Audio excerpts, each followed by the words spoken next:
एक Bollywood hero sex worker से राखी बंधवाने गए थे और मैं वो न्यूज़ कवर करने के लिए गई थी।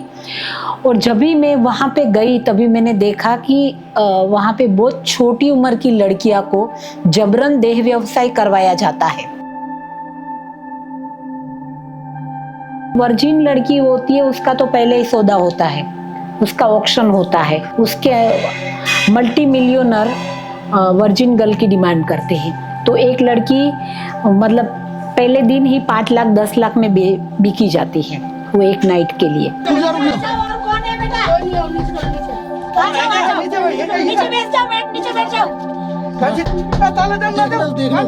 अभी ड्रग्स की हेराफेरी सुना था, वेपन की हेराफेरी सुना था, लेकिन मानव तस्करी मैंने पहली बार सुना। और ये मानव तस्करी से गरीब राज्यों से, गरीब देश से लड़कियां को लाया जाता है और यहाँ पे जबरन उनके पास वेश्या व्यवसाय करवाया जाता है। पुलिस स्टेशन में गए, लड़कियों ने बयान दिया कि हम यहाँ नहीं रहना चाहते हैं। तो तभी पुलिस बोली आपको समाज सेवा का भूत चढ़ा है ना, लेके जाओ अपने घर पे। सब लड़कियां हम अपने घर पे लेके आए और तब से हमने डिसाइड कर लिया कि हम इनके लिए काम करेंगे, लेकिन हम वो नेपाल की जो संस्था है उसके वॉलंटियर बन के काम करेंगे। तो वहां से हमारी ये जर्नी स्टार्ट हुई। अभी हम पुलिस के साथ वहां पे गए लेकिन लड़की नहीं मिली। फिर वो हिडन सेल तोड़ना पड़ा, जैसे दीवार के पीछे होता है आपको पता भी नहीं चलेगा, वो निकालनी पड़ी। तो अर्ध बेहोश हालत में वो लड़की थी, वो जिंदा रहेगी कि नहीं। तो वैसे तो बहुत सारे अनुभव हमारे ऐसे रहे हैं कि जो पेनफुल हो, उसको थोड़े दिन रखा जाता है एक जगह पे, उनको ट्रेनिंग दी जाती है कि क्लाइंट के साथ कैसे बर्ताव करना है। मैंने उनको पूछा कि आपकी मम्मी सेक्स वर्कर है, आप पढ़ाई करते हो? तो उन्होंने बोला कि नहीं, हमारे नसीब में पढ़ाई कहाँ, हम तो यहाँ पे गंदा काम करते हैं। देखो अच्छी तरह।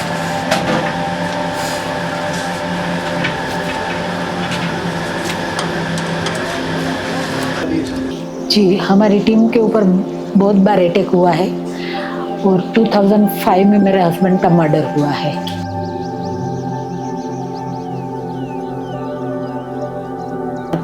लेकिन मैं पेरेंट्स से एक गुजारिश करना चाहती हूँ कि आपका बच्चा क्या कर रहा है वो आप ध्यान दो। नमस्कार दोस्तों, मैं नरेंद्र धवन दिल्ली अपडेट की आज के स्पेशल एपिसोड में आपका बहुत बहुत स्वागत है।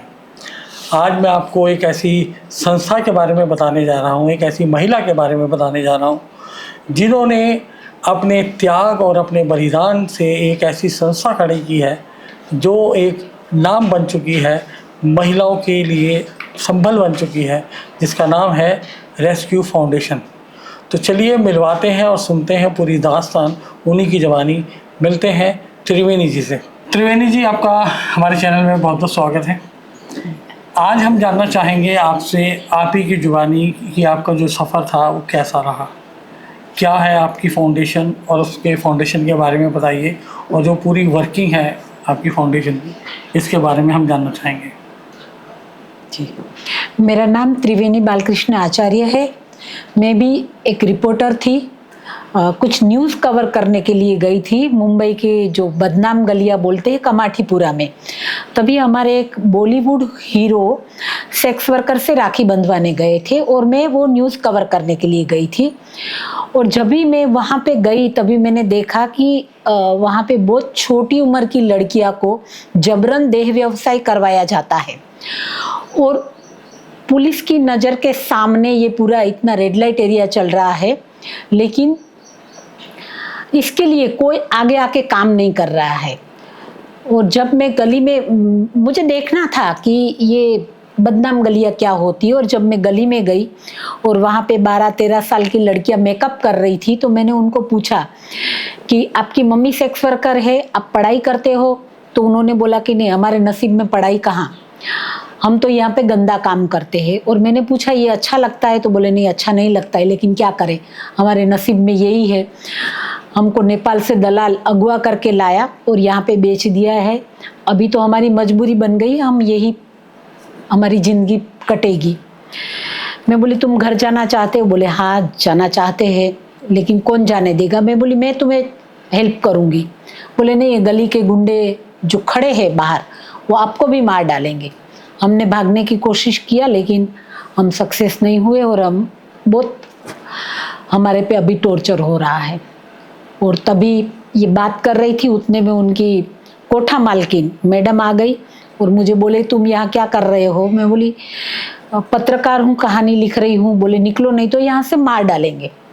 तो मैं वहाँ से भाग निकली, लेकिन तभी वो लड़की में मुझे अपनी अपनी खुद की बेटी का चेहरा दिखाई दिया कि अगर मेरी बेटी वो जगह होती तो। और तभी मैंने डिसाइड कर लिया था कि इनके लिए मैं काम करूँगी, लेकिन कैसे करेंगे, क्या करेंगे। प्रिंट मीडिया था, आई, मैंने न्यूज़ बनाया, चीफ रिपोर्टर ने न्यूज़ देख के डस्टबिन में डाल दिया, क्योंकि उनके लिए वो इतने मायने नहीं रखती थी जो बाकी के चीज़ें जो होती थी। तो मुझे बहुत दुख हुआ और उस दिन मैं पहली बार इमोशनल हो गई, क्योंकि एक जर्नलिस्ट होने के नाते रोज बलात्कार या मर्डर या कम्युनल राइट्स वो तो सब देखते थे और मैं कभी इमोशनल नहीं हुई, लेकिन उस दिन मैं बहुत इमोशनल हो गई। मैं घर जाके अपने पति के पास रोने लगी कि हमारी बेटी की उम्र की लड़कियों के पास वेश्या व्यवसाय करवाया जा रहा है। और मैंने आज पहली बार शब्द सुना मानव तस्करी। अभी ड्रग्स की हेराफेरी सुना था, वेपन की हेराफेरी सुना था, लेकिन मानव तस्करी मैंने पहली बार सुना। और ये मानव तस्करी से गरीब राज्यों से, गरीब देश से लड़कियां को लाया जाता है और यहाँ पे जबरन उनके पास वेश्या व्यवसाय करवाया जाता है और उनके लिए कोई काम नहीं कर रहा है। हमें काम करना चाहिए। तो तभी मेरे पति मिलिट्री में 15 साल रह के रिटायर होके आए थे। बोले जरूर करना चाहिए, और ये बारे में मैं तुम्हारे से कब से बात करना चाहता था, क्योंकि मैंने अभी जो बिजनेस शुरू किया है उसमें एक लड़का है, बंगाली लड़का, वो इसकी फैमिली के बिना यहाँ पे रह रहा है और वो रेड लाइट एरिया का कस्टमर है। अभी वो एक लड़की के पास जाता है, वो सेक्स वर्कर है, लेकिन वो लड़का बोलता है कि मुझे वो लड़की से शादी करनी है, सेक्स वर्कर से। तो मैं बोला कि इसमें तो मुझे कुछ पता नहीं चलता है। तो वो लड़का मुझे बार बार बोल रहा है कि आपकी पत्नी रिपोर्टर है, उनका पुलिस, पॉलिटिशियन सबके साथ अच्छा रिलेशन है, तो आप उनको बोल के वो लड़की को रेस्क्यू करवा दो ताकि मैं शादी कर लूँ। तो मेरे पति बोले मैं 2-3 महीने से सोच रहा था कि मैं तुम्हें ये बात कैसे करूँ, लेकिन आज तुमने सामने से रेड लाइट एरिया और सेक्स वर्कर की बात कही तो चलो, वहाँ पे तो हजारों लड़कियाँ, सबको नहीं बचा सकते, लेकिन ये एक लड़की को हम रेस्क्यू करेंगे। मेरा सेल्समैन है, वो उससे शादी कर लेगा और अपनी जिम्मेदारी खत्म। तो हमने सोचा कि चलो सबके लिए नहीं कर पाएंगे, एक लड़की के लिए करते हैं। लेकिन एक लड़की को जब हम रेस्क्यू करने गए तभी 15 लड़कियां बाहर आई और हाथ जोड़ने लगी, पैर पकड़ने लगी कि हमको ये नर्क से निकालो, हमको हमारे गांव जाना है, हमारे माँ बाप के पास जाना है, हमें यहाँ नहीं रहना है। और तभी हमारे सामने धर्म संकट खड़ा हुआ कि एक को बचाने आए थे, इतने को कहाँ लेके जाएंगे। लेकिन फिर हमने सोचा कि ठीक है, पुलिस स्टेशन ले लो, लड़की का बयान लो। पुलिस स्टेशन में गए, लड़कियों ने बयान दिया कि हम यहाँ नहीं रहना चाहते हैं। तो तभी पुलिस बोली आपको समाज सेवा का भूत चढ़ा है ना, लेके जाओ अपने घर पे। सब लड़कियां हम अपने घर पे लेके आए। बाद में फिर वो सब नेपाली थी। 15 की 15 लड़कियों को। हाँ,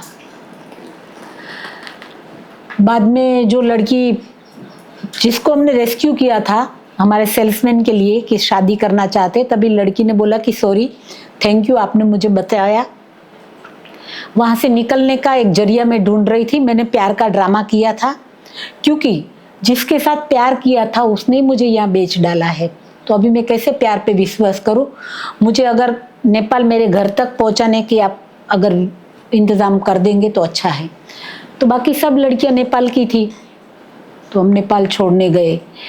और नेपाल में किसी का घर मिला, किसी का नहीं मिला, किसी परिवार ने एक्सेप्ट नहीं किया, क्योंकि कोई HIV पॉजिटिव हो गए थे, कोई कवारी माँ बन गई थी, किसी ने बोला कि हमारा तो नाक कट गया, तुम तो प्रेमी के साथ भाग गई थी, तो हम नहीं लेंगे। तो वैसे 6-7 लड़की को उसके घर पे छोड़ा और बाकी की लड़कियों को हमने एक संस्था में रखा, जो नेपाल की संस्था थी, माइती नेपाल। और तब से हमने डिसाइड कर लिया कि हम इनके लिए काम करेंगे, लेकिन हम वो नेपाल की जो संस्था है उसके वॉलंटियर बन के काम करेंगे। तो वहाँ से हमारी ये जर्नी स्टार्ट हुई। तो ये जो रेस्क्यू फाउंडेशन है, ये वो कोई अलग से संस्था है या वो नेपाल से ही कोरिलेटेड है? नहीं, रेस्क्यू फाउंडेशन एक अलग संस्था है। ये कब आपने फॉर्म? ये हमने 2000 में फॉर्म किया। पहले हम जब ये काम कर रहे थे तभी नेपाल की हम वॉलंटियर करके काम कर रहे थे, लेकिन 96 में हमें संस्था रजिस्टर करनी पड़ी, तभी हमने माइती नेपाल मुंबई करके रजिस्टर किया। लेकिन बाद में हमें लगा कि एक नेपाल स्पेसिफिक वर्ड हमें नहीं चाहिए, इसीलिए हमने रेस्क्यू फाउंडेशन करके नाम चेंज किया 2000 में।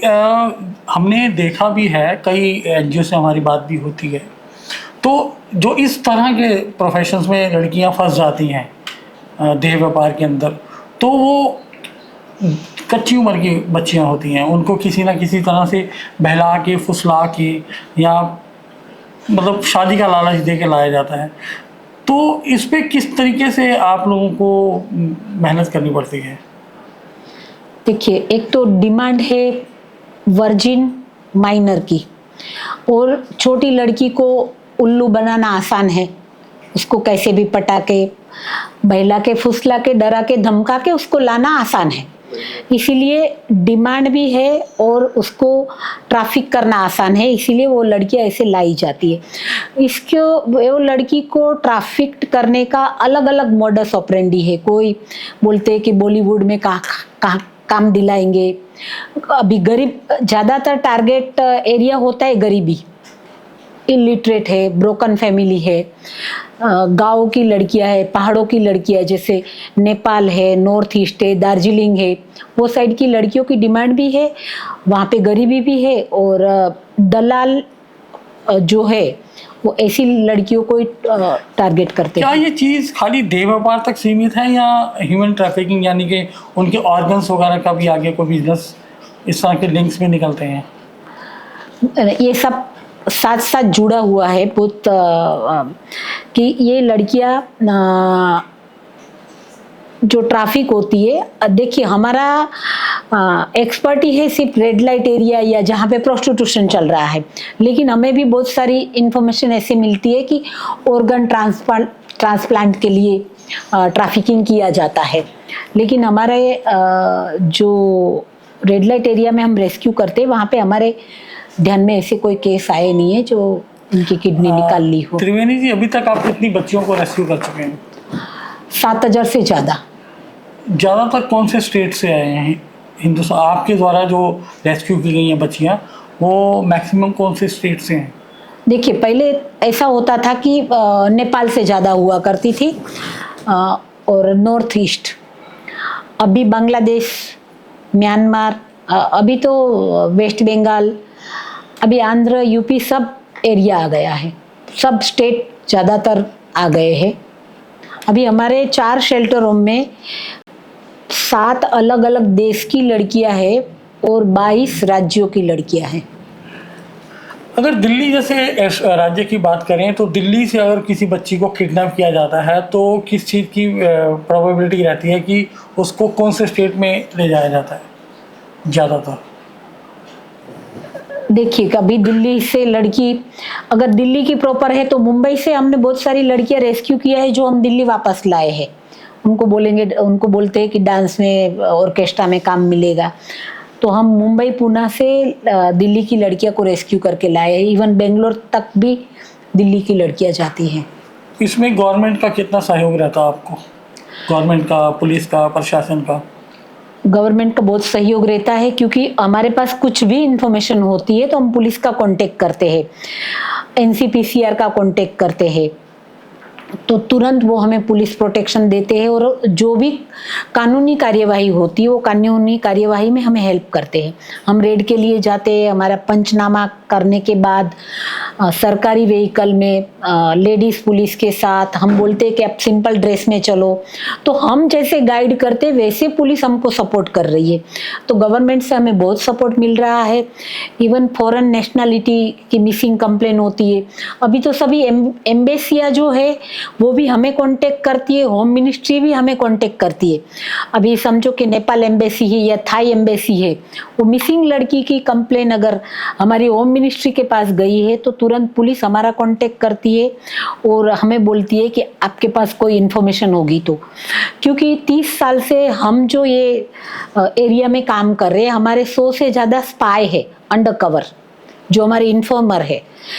तो ऑल ओवर इंडिया में कहाँ प्रोस्टिट्यूशन चल रहा है और बाकी जो भी चलता है, देखिए प्रोस्टिट्यूशन में लाने के लिए उनको ड्रग एडिक्टर बनाया जाता है, उनको अल्कोहलिक बनाया जाता है, तो ये सब क्राइम इंटर रिलेटेड है।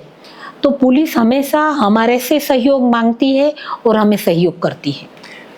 एक बात अभी जब हम आपसे कर भी रहे थे कि जैसे आपको ये शेल्टर होम बनाने के लिए भी बड़ी प्रॉब्लम आती थी, तो इन लोकेलिटीज़ में बनाते थे आप, तो वो लोग भी ऐतराज़ करते थे और सोसाइटी का तो बिल्कुल 0% सपोर्ट रहता है।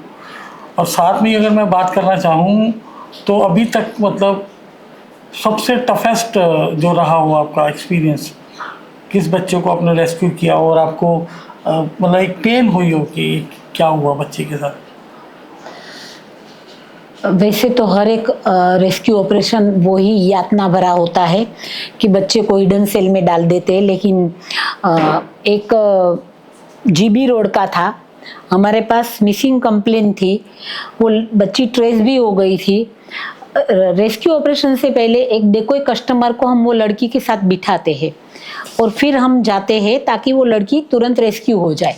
लेकिन जब हम पहुँचे, मतलब पुलिस पहुंचने से पहले, देखो कभी इंफॉर्मेशन भी लीक हो जाती है और ये लोग, ये क्रिमिनल की जो सिंडिकेट है वो इतने शातिर है, इतने एडवांस है, इतने एक्सपर्ट है कि हम जैसे जीबी रोड पे एंट्री किया, वो लड़की को हिडन सेल में छुपा दिया और जो डेकोय कस्टमर था उसको मार के भगा दिया। अभी हम पुलिस के साथ वहाँ पे गए लेकिन लड़की नहीं मिली, फिर वो हिडन सेल तोड़ना पड़ा, जैसे दीवार के पीछे होता है आपको पता भी नहीं चलेगा, वो निकालनी पड़ी। तो अर्ध बेहोश हालत में वो लड़की थी, वो जिंदा रहेगी कि नहीं। तो वैसे तो बहुत सारे अनुभव हमारे ऐसे रहे हैं कि जो पेनफुल हो। त्रिवेणी जी, जैसा कि हमने अभी बात भी की थी सोसाइटी के बारे में, सोसाइटी का तो सपोर्ट मिलता ही नहीं है, लेकिन अगर हम बात करें हमारे मीडिया की, हमारी बॉलीवुड इंडस्ट्री की या अदर एंटरटेनमेंट इंडस्ट्री की बात करें, तो वो लोग भी आपको बहुत एक अच्छी नज़र से नहीं देखते। जैसा कि पीछे एक मूवी भी आई थी भक्षक, वो इस तरह की जो NGOs चलती हैं वो एक गलत मैसेज जाता है, तो कितनी पीड़ा होती है, क्योंकि आप लोग जब ईमानदारी से काम करते हैं, बिल्कुल निष्ठा से काम कर रहे हैं, रिफॉर्म के लिए काम कर रहे हैं, लेकिन जब समाज वाले ही हमें कोऑपरेट ना करें, हमें हेल्प ना करें, तो कितना दुख होता है। देखिए, मैं जर्नलिस्ट थी तो मैंने भी कुछ शेल्टर होम में जो गैर रीतियाँ चल रही थी उसके ऊपर बहुत बड़ा आर्टिकल लिखा था। तो जो कुछ कोई गलत कर रहा है और उसके बारे में अगर मीडिया गलत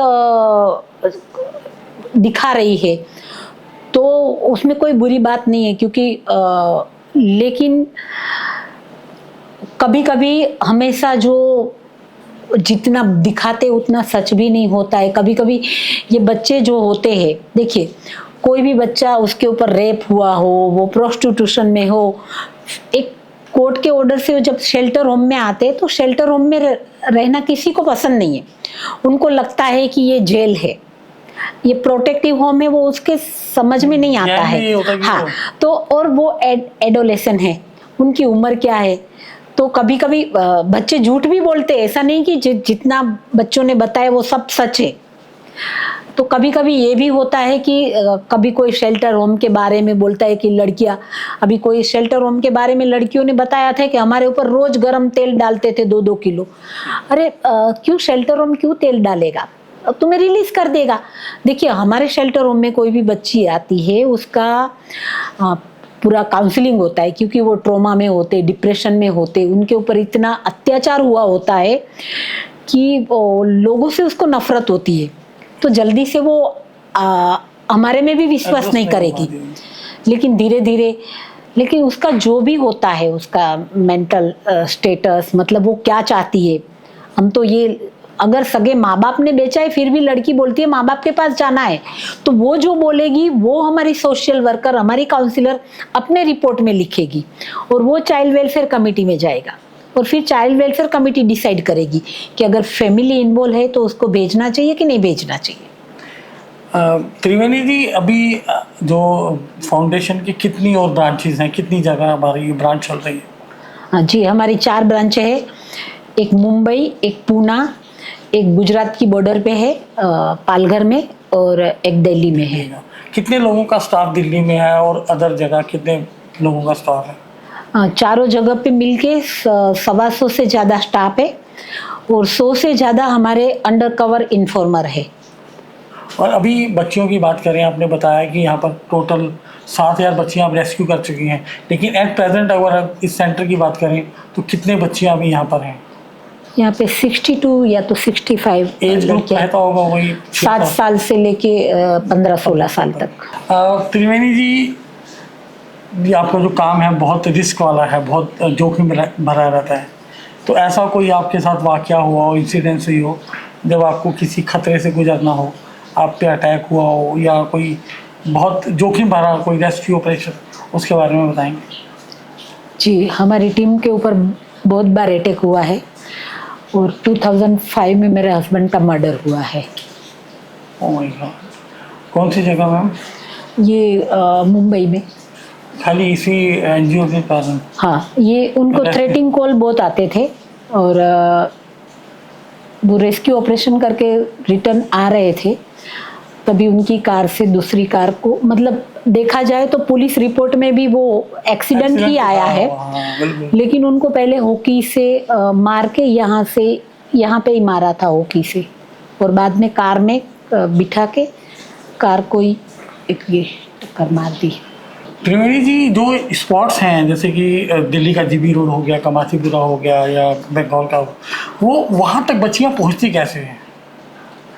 देखिए, ये ट्रैफिकर, ये जो पूरी सिंडिकेट है, तो गांव से उनके पहचान करके उसको बहलाना फुसलाना, कभी माँ बाप को भी कन्विंस करके उनको पैसा देना, प्लेसमेंट एजेंसी के नाम से वहाँ पे एक खोलना अपनी ऑफिस, तो एक लड़की 5-6 आदमी के पास मतलब ट्रांसफ़र हो के आती है। जैसे नेपाल से निकली लड़की तो पहले बॉर्डर पे आती है, फिर गोरखपुर आती है, फिर वो दिल्ली आती है, फिर दिल्ली में भी उसको थोड़े दिन रखा जाता है एक जगह पे, उनको ट्रेनिंग दी जाती है कि क्लाइंट के साथ कैसे बर्ताव करना है, किस तरह से करना है। मल्टीपल टाइम बेचा भी जाता है बच्चे? हाँ, पहले जब वर्जिन लड़की होती है उसका तो पहले ही सौदा होता है, उसका ऑक्शन होता है। मुझे ये सब बताना नहीं है, लेकिन उसके मल्टी मिलियनर वर्जिन गर्ल की डिमांड करते हैं। तो एक लड़की मतलब पहले दिन ही 5 लाख 10 लाख में बिकी जाती है वो एक नाइट के लिए। उसको बोलते हैं नथ उतारना। वर्जिन गर्ल का पहले दिन का सौदा होता है, उसको बोलते हैं नथ उतारना। तो वो बहुत महंगा होता है। फिर वो लड़की फिर थोड़े दिन रखे जाते हैं और उसको वर्जिन करके कुछ सिलेक्टेड क्लाइंट को दी जाती है। फिर वो एकदम समझो कि 4-6 महीने के बाद फिर वो लड़की को रेड लाइट एरिया में लाया जाता है। और अभी रेड लाइट एरिया तो सिर्फ नाम का रह गया है, बाकी दिल्ली के अलग अलग जगहों पे massage parlour, spa, beauty parlour, ये क्या dance bar, guest house, even highway पे ढाबा, सब जगह पे वहाँ पे प्रोस्टिट्यूशन लोग बहुत हाँ ऑनलाइन भी चल रहे हैं प्रोस्टिट्यूशन। इतनी सारी बच्चियों को इस बुराई की दलदल से निकालना और उनके साथ मेहनत करना, कोई ऐसा बच्चे का एग्जाम्पल आया हो कि बच्चा अपनी लाइफ के अंदर कुछ बना हो, एग्जाम्पल सेट किया हो उसने, उसका अगर कोई उदाहरण हो तो हमें बताएं। हजारों उदाहरण है। आप शक्ति समूह करके एक ऑर्गेनाइजेशन है, वो हमारी लड़कियां, हमारी सर्वाइवर चला रही है, उसको रोमन मैग्सेसे अवार्ड मिला है। वेस्ट बंगाल में मुक्ति बंधन करके संस्था चला रही है। और वैसे हमारी लड़कियां टैक्सी चला रही है, एयरपोर्ट पे क्लीनिंग का काम कर रही है, हाउसकीपिंग हॉस्पिटैलिटी का काम कर रहे, रिलायंस इतनी बड़ी हॉस्पिटल में हमारी लड़कियां काम कर रही, हाउसकीपिंग हॉस्पिटैलिटी और बाकी का, और बहुत सारे एग्जाम्पल सेट कर रहे हैं। अभी हमारी 2 लड़कियां जापान जाके आए, और खुद जो आर्ट एंड क्राफ्ट है उसका ऑनलाइन बिजनेस चला रहे हैं और बहुत वो आगे बढ़ रहे हैं। नर्स बन के कनाडा में गई है। तो इस तरह से हमारी सर्वाइवर लीडर है। और आज हमारे यहाँ पे हमारी संस्था में एक एकत्र नाम का प्रोजेक्ट है जो कि सर्वाइवर लीडर ही चला रही है। मतलब शेल्टर में ट्रेनिंग देना से लेके सिलाई बुनाई जो भी सिखाते वो हमारी ही लड़कियाँ सिखाती है, बाहर के कोई टीचर नहीं। त्रिवेणी जी, अगर हमारी सोसाइटी के अंदर आजकल अगर देखें तो 10 साल से लेकर 18 साल तक की जो उम्र मानी जाती है वो बच्चियों के लिए बहुत ही नाजुक दौर होता है। ऐसे में बहुत सारे केसेस आते हैं जब बच्चियां घर से चली जाती हैं अपनी मर्जी से, दबाव में या लालच के अंदर।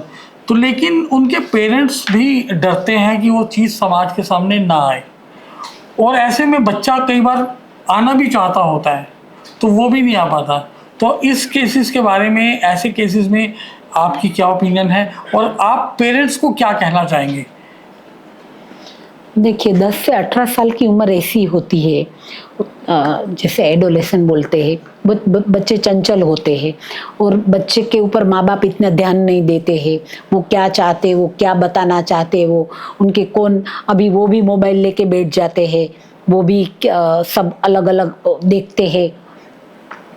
तो हमारे पास बहुत सारे केस ऐसे आए हैं कि रन अवे, लड़की घर से भाग जाती है क्योंकि छोटी उम्र में कोई बॉयफ्रेंड मिल जाता है या माँ बाप कुछ डांटते हैं तो लड़की भाग जाती है। चाइल्ड मैरिज के भी बहुत सारे केसेस आ रहे हैं दिल्ली में कि 15 साल की लड़की प्रेग्नेंट हो, 12 साल की लड़की की शादी हो गई हो, हमने शादी कर लिया मंदिर में, सामने वो लड़का भी माइनर होता है, वो भी अलग शेल्टर में जाता है, वो लड़की यहाँ आती है।